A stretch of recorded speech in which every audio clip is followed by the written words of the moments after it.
Hello, it's me, James, again, and I'm going to talk about another book because those videos are easy and fun to do, and this is a busy time right now, so we're going to look at comic books. And one that I really like that I'm going to talk about is Kroma by Lorenzo De Felici. I think that's how you say his name. But I really like this one. I read it a couple months ago. It came out in 2013, I think. And it's really good. So good, in fact, they reprinted it, which isn't always common. So you should be able to get it if you want it. Okay, let's look at it. All right, Kroma. I heard about this on a podcast. Somebody said they liked it, and I looked it up, and I liked it too, so I bought it. Okay, let's look here. Yeah, copyright 2023, Skybound, and Image. You honestly, I have not looked at comics in a long time. Like when I think about comic books I go back to Akira, and Frank Miller, Ronin and stuff like that. I didn't catch up very well on what's going on these days. But just like in the 90s, man, I feel like all the cool stuff comes out of Image. And I've been seeing Skybound a lot as another cool place where things come from along with Image. But yeah, this Lorenzo guy, he wrote this and he drew it and he colored it. He did the whole thing. So when somebody does that makes me go to them more because that's kind of what I want to do. So I like to see what people are capable of doing by themselves. I just want to point out, this is kind of funny. I don't know if you can see that the cover is smaller than the pages, so the pages stick out just a little bit. I wonder if they're going to fix that in the second printing or if that's normal. Okay, Kroma. So as the title suggests, this has a lot to do with color and the absence of color, really. I think that's what makes it so pretty, too, is you have very, I use some color here, but later on you see very little. It's very monochromatic. But I just think it's interesting how he chooses to make panels digitally, because this is all done digitally, and you can tell, or maybe you can't. I can tell because you can almost see the brushes that were used in Photoshop. I think like the Kyle's brushes might have been used here, or maybe he has his own. I don't know. They look familiar, which I'm glad to see because, it means I can find these and use them myself. I'd be curious to see what this looks like in black and white because I like stuff like this where you have the, the hatching here with the blacks and with the windows, right? But that's not an outline. Like they didn't outline the edge of this bump. And he didn't outline the window. He just drew the form shadow and the occlusion shadow, the cast shadow, yeah, and let the I don't know what you call that if it's digital. The painting, let the painting kind of define the form. So basically, defining the forms with values and not with line. I think that's done in a very interesting way. I don't really do that myself. I kind of outline everything. That's part of what you do as a concept artist. You have to outline everything so there's no mystery. But yeah, you're like, why are you looking at the windows so much? But just stuff like this, I really like. I'm kind of curious what goes through his head when he does this. I'm guessing he just knows these are going to be windows and he figures out the rest of the design of the window while he's coloring it. And of course, you see it with these things, just silhouettes. Just values and silhouettes. Yeah, really pretty comic for lack of colors, That's really what stands out. I mean, the compositions are great. I mean, look at I love this one. I think I did a study of this once upon a time, too. I love how this character is in shadow. And that same kind of line goes here and reveals his head, and then you have his head. And, I mean, the composition of everything is like really good. Really solid. There's all kinds of things going on. I think you have local colors that are black, that are just black, and then you have shadows that are filled in with black. It's all very nicely planned out, and it works very well. I like these cool there's a lens flare or the sun or whatever going on in some of these shots. Yeah, there. It's pretty cool. It's definitely like a subtle advantage that he has working digitally. He can kind of have things like the light bleed out over the lines and stuff. I love this. Hope you guys can see that well. Can I? Yeah. I love his simplification. Like he's very, I think if you looked at him, you wouldn't say, oh, that's stylized. You probably think it's quite realistic. And I'd say it's realistic. But I love the simplification of features that he does with faces just throughout the whole thing. And the variety. I mean, look how many different eyes you have. You have these squinty eyes, but they're not all the same. They're different kinds of squinty eyes. You have, button eyes, different kinds. They're not all the same. I think that's a really cool way to mix it up. I just think his simplification is very good. That's one of the things that stands out to me is just his ability to summarize details.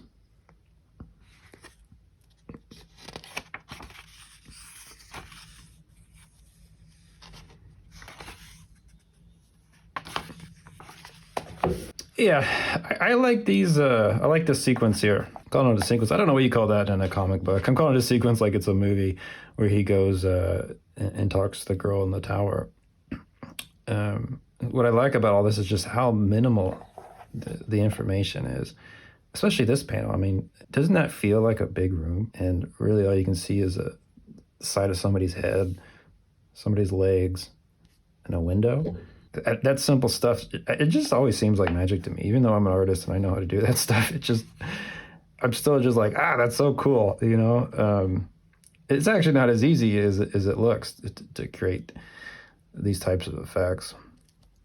It takes a lot of practice and a lot of experience. So I admire it when I see it. But I mean, just look at this. You have this black band across that will further put emphasis on whatever's in this black band, right? Because this is all kind of the similar value. But then his head gets lost, right? Because of his hair. But then you put this little triangle there. I mean, everything's outlined so well, or the focal point is done so well. Look, isn't this nice? It's just black. But you know what's going on. I don't know. It really gives you a feeling of being in this dark room at night. I love this little part here too. These panels. I'll go back and look at this.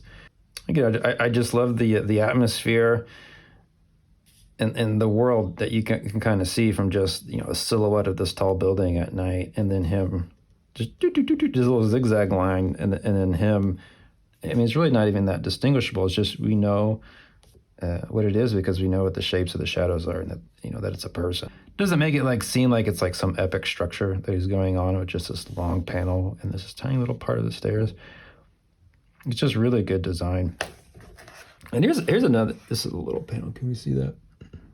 I don't know why, but I love this panel of these apples sitting here. So also makes me wonder what that tastes like, because as far as the story goes, everything's like kind of painted white. I think chalky apple must taste terrible. I don't know, but or maybe they genetically engineered all the food to not have color. I'm not sure how that works, but I guess it doesn't really matter. But I love this panel. This is a very simple panel, but it's one of my favorites. This is something I notice a lot in comic books in general, is how when something contacts the surface, you just don't draw the bottom of it, and you let the color or the value, in this case, determine one object from another.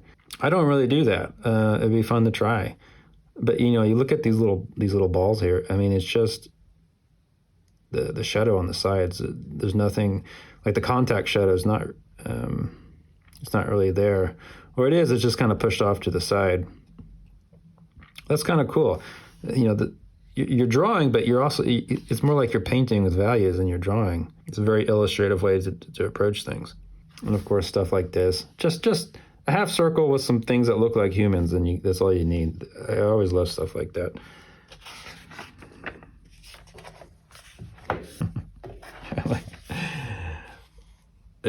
I like this little girl. I don't know why I can hear this. I can like a hissing like a cat or something, But man, the storytelling is really superb. Like as far as the story goes, I like this panel too. So look how confident her hands are and stable. They're symmetrical because she's saying something that she believes. Can we see this in the frame? Okay. She's saying something that she believes, right? But then he questions it. And see how her hands falter, like, oh, man. And then she's in a state of doubt. And look how her hands reflect that, confidence, questioning, doubt. It's beautiful. I mean, come on. That's really thinking about your story. Okay, and of course, color. This world does have color. It's just outside the walls. I guess I could talk about the story too. That's also part of a comic book, right? As a story. I guess I forget that, right? I personally like the story. I don't know. Should I say spoilers? Are you guys going to buy this book or not? I won't say too much about the story. I was a little bummed out when one of the characters is no longer in the story. That's the only thing. Again, back to these nighttime tower visits. Look at that. Just black. I love stuff like this. This is really what comic books do well, is the making an image with these values. Pretty. I'm not going to spoil the story, so I'm going to skip the page, but it was just kind of sad, made me sad.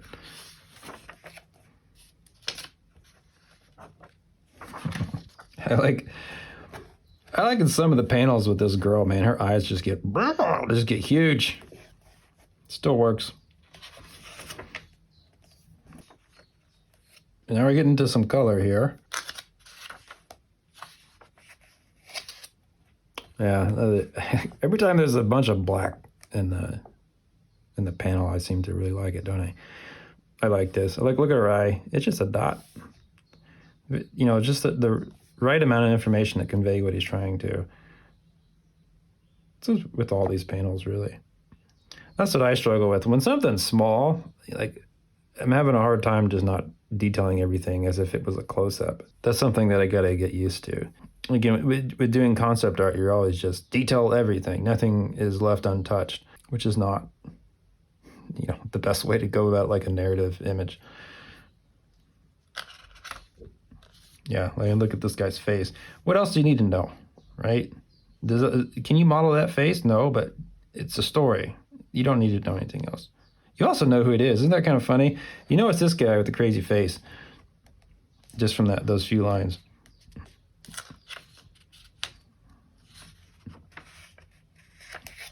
The dimensionality of this bird form. Really cool. Look at the digital brushes. Going crazy there. He makes it work, like, it's very digital, but it doesn't look so digital. It's very respectful of, traditional pen and ink. Look at this guy's face. Little button eyes. A lot of button eyes here. I love it. These scenes are cool. I mean, this is the classic stuff whenever you study composition. Like this panel, look at that. I mean, this is all like noise, right? This is the calm area. Look at this. The whitest white right there is her hair. That's her head. Like, what else is going on here? It's just all implied, And the dark against light, it's, light, dark, just whatever you call it. The staggering of the values is really great. I mean, it just happens over and over again, and I never get bored of it. I just think it's the coolest thing. Like, I love this too. It's so pretty, like, you can't even see the body of this thing, but you know what it's doing. It's sticking its head out, looking at him. It's just this cute little gator creature. I mean, just classic composition, You got the shape framing everybody, and then all the people are here in the middle of this shape.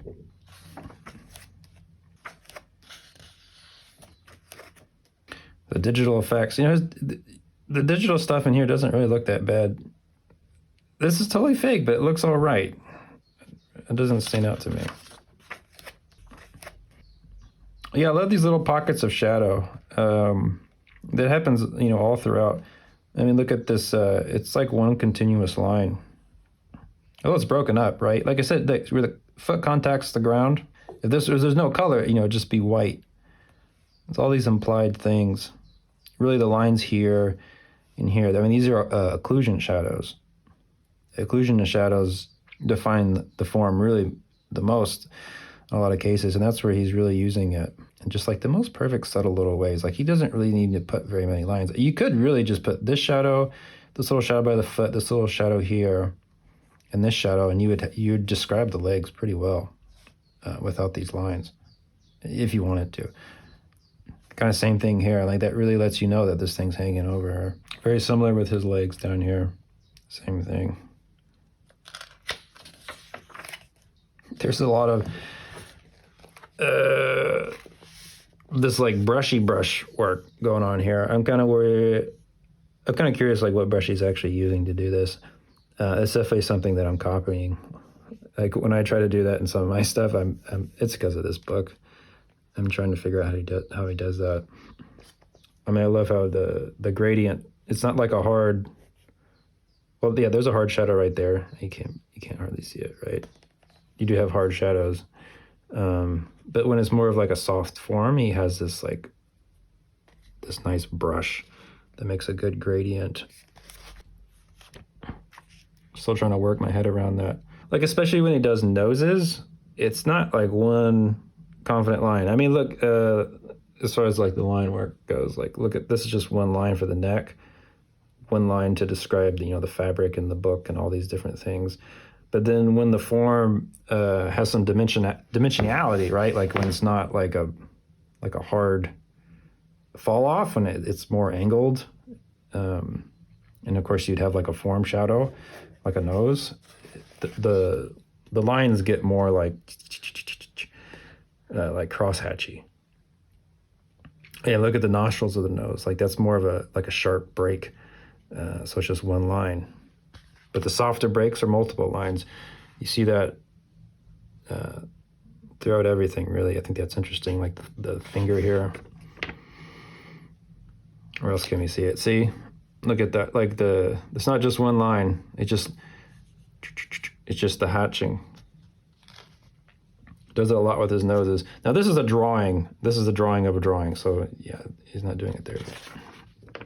A lot of pretty stuff.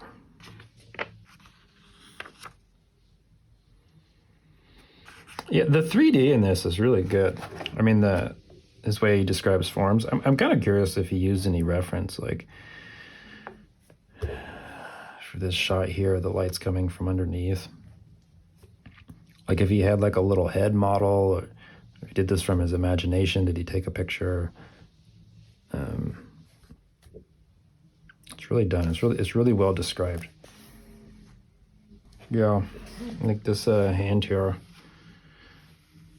Like a hard break in form, which is, it's the end of the form.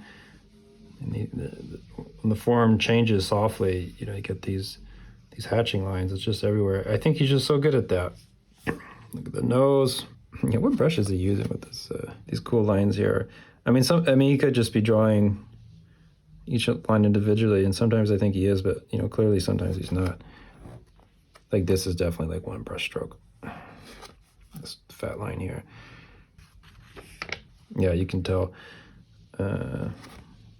One brush stroke, one brush stroke, one brush stroke on some of these, and then some of these here you can tell he's just doing that freehand, like drawing the little lines.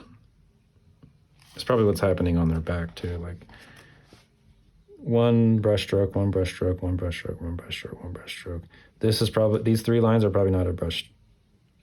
Like one brush is probably one brush drawn 3 times. So what I'm guessing here, and of course, look, the blacks. I love it. I love when the shadows blend into the background, like what's going on with her dress. Like the way it overhangs, just goes right into the background. That stuff always appeals to me. The shadow under her arm just gets lost into the background. It's so cool. Her whole arm is gone, just the hand and her crazy face. I just think that's so cool. I love the crazy faces he draws on her throughout the book.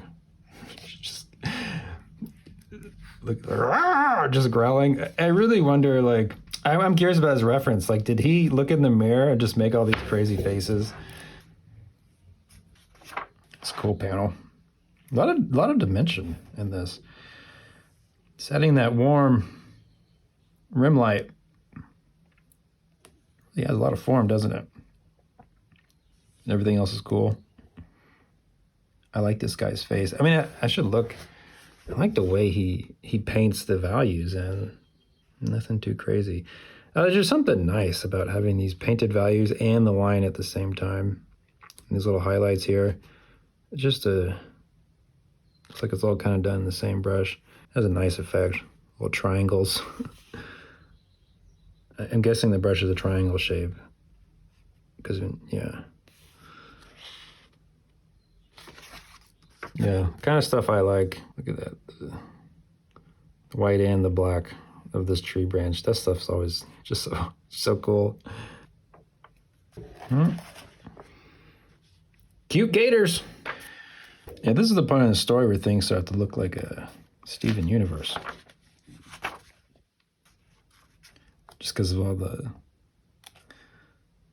colors, the pastel-y colors and stuff. These three-eyed lizards are really cool. Man, look how cool this is. All the monsters just like all pointed at her.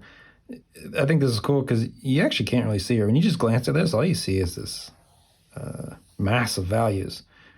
And they're all pointing somewhere, and then you kind of like, where is it going? Where's it going? Oh, it's her all the way down here. Like, you can't really even see her unless these guys are all pointing at her. I think that's really cool. She'd get kind of lost if these guys weren't there. It's good composition, people. There's a whole page for one face.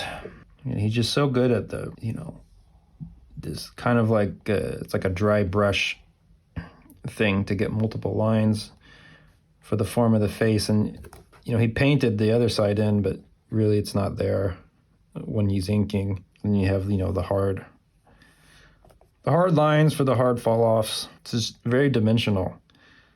Look at that, the way the form changes on her neck. I would love to see this in black and white.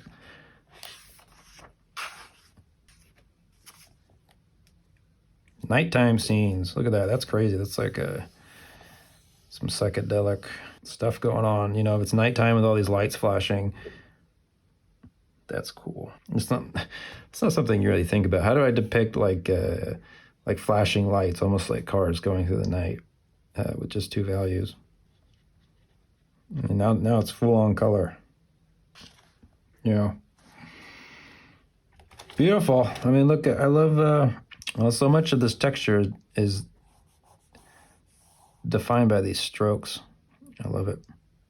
It's black, and you just cut into it with white and put some little dots, and you got some texture. The form of the tree is very described with how the line work's going. That's definitely one brush going on in some of these. You can see where he let go of the pin pressure. I wonder how fast that is. I wonder how many times he does undo. And yeah, I like this face drawing. I like the parallel lines, you draw two, like it's something nice about that effect. Instead of just having one line, you just have these like two lines next to each other. I think it looks really good. I think he's really good at that. Yeah, there's another screaming face of hers. What's his reference for that?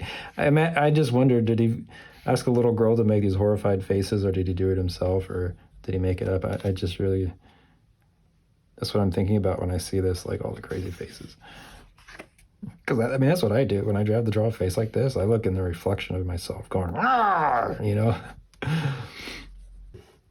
man, these faces are great. Like this, man, I love this. Same angle, different face. Just, beautifully designed lips. Yeah, he's good at the crowds, man. All these faces are distinct and different. It's very nice. He's almost cartoonish hands. I like these a lot. And then we're getting in towards the end of the story. Don't want to get in that too much. Look at that. Uh-oh. This is beautiful. I love how there's really nothing drawn up here. Just a couple of texture when he colored it. But, all the details here. You have this gradient of texture and it fades into nothing just to create the focal point down here, but also give you a sense of how big this leg is. I mean, he's good at all the stuff. All the stuff you're supposed to be good at, he's good at it. You know, the fundamentals. Yeah, I like panels like this. Her eyes. Just economy of line. I mean, look at how her hair is described. You get a few lines to show the form and direction that it's going on the inside, not too much. And then you have a lot of this just black shape around it. To describe her hair, it's beautiful. He's excellent at the button eyes. It's how different everybody looks. Just little button eyes, just minimal detail. The proportions are different too. I mean, obviously this guy's bald, but he doesn't look too much like the others, and this guy's nose is really high. Bare minimum of lines. Just so gorgeous. I don't know why this reminds me of Krillin from Dragon Ball Z, just this shot. But yeah, another beautiful face. Look at, this is crazy. Look at her eyes. They're like cat eyes, and then they're not. I wonder why he did that. Like, I mean, it shows the direction. That's a great way to show the direction of where someone's looking, is to flatten them out. What do you call that? Is that perpendicular? I don't know what that is, but you kind of flatten it out like a T, and the bottom of the T would be pointing to the subject matter, and that's what she's doing. I'm guessing that's why he flattened the eyes, to further emphasize that she's looking over at him. There it is, a beautiful book.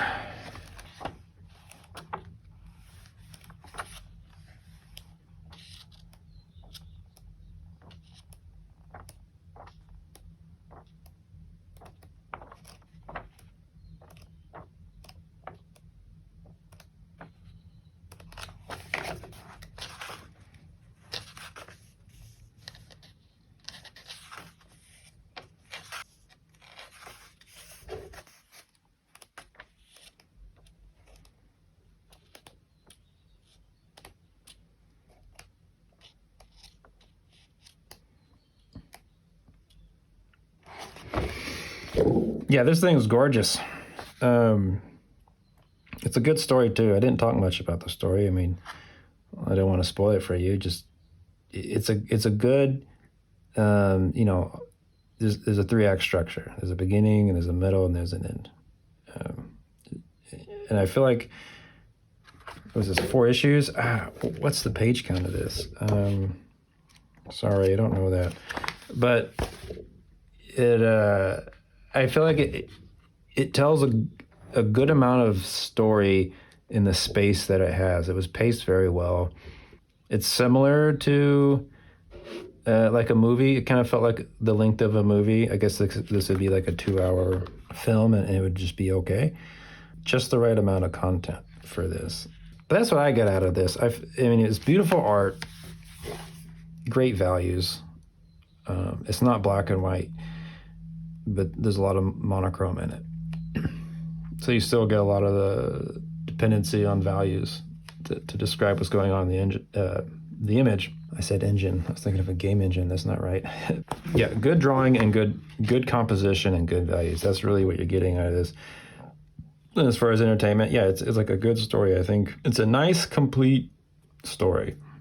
Nice composition. It basically does all the things well. It does all the things well. It's not like, oh, you're sacrificing the story for nice art, or nice art for a good, or not so great art for a great story. It's really just like really excellent art for a pretty competent story. Yeah, man, it's good stuff. It's a good storyteller. It's paced well. It's beautiful. Really awesome rendering. The guy's got a YouTube channel too. You can actually watch him draw some things and color it, and you can tell he's just super solid understanding of the fundamentals. All right, there you go. I talked about the book. I liked the book. Okay, I hope you enjoyed looking at that with me. As far as what's going on with me, it's a very busy time. So I'm not doing things that are too intensive when it comes to YouTube right now. But yeah, I do have in the works making a video talking about my new comic, which there's a lot of progress being made on that. But I haven't showed anybody yet, right? So you're probably like, all right, you keep talking about it, when you're going to shut. But that's going to come sooner than later. But as far as other video ideas I'm going to do, I don't know. I can talk about comic books all day, right? So we'll see how it goes, man. This is still baby steps. I don't know what's going on. And just going to have fun and post stuff. Hope you like it. We'll find a groove later on. All right. See you guys. Bye-bye.